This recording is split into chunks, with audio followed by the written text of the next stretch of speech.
সকাল 10টা 10-এ NJP station নামার পর আমরা রওনা দিলাম গ্যাংটকের উদ্দেশ্যে। তো গ্যাংটক থেকে আমরা সিকিম ঘুরতে যাব এটা ঠিক করি। তো গ্যাংটক যাওয়ার উদ্দেশ্যে যে গাড়িটা আমরা ভাড়া করি এটা একটা ইনোভা গাড়ি ছিল। তো এটা দেখছেন এনজিপি থেকে যারা যাতায়াত করেন তারা জানেন করসপন্ডিং ব্রিজ ক্রস করার কিছুটা পরেই ঠিক এনজিপি স্টেশন থেকে 3 ঘন্টা ওঠার পরে এই গাড়িটা খারাপ হয়ে যায়।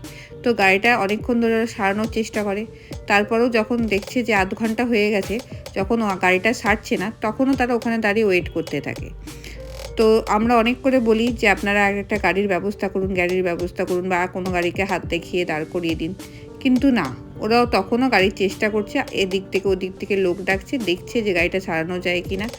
এরকম করে করে সময় ওরা বৃথায় নষ্ট করলো। তারপরে কোনো গাড়ি আর সেখান থেকে পাওয়া হলো না। ওখানেই দাঁড়িয়ে আমরা আরও 3 ঘন্টা বসে অপেক্ষা করলাম। লাস্টে ওনারাই আরেকটা ছোটো ডিজায়ার গাড়ি নিয়ে এলো।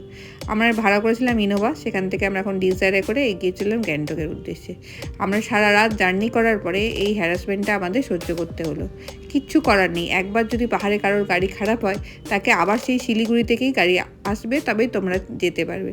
অতএব গাড়ি যদি কোনোভাবে খারাপ হয় তো সেদিনকার তোমাদের ঘোরাঘুরি সব কিছু প্ল্যান আমাদের মধ্যেই নষ্ট হতে পারে।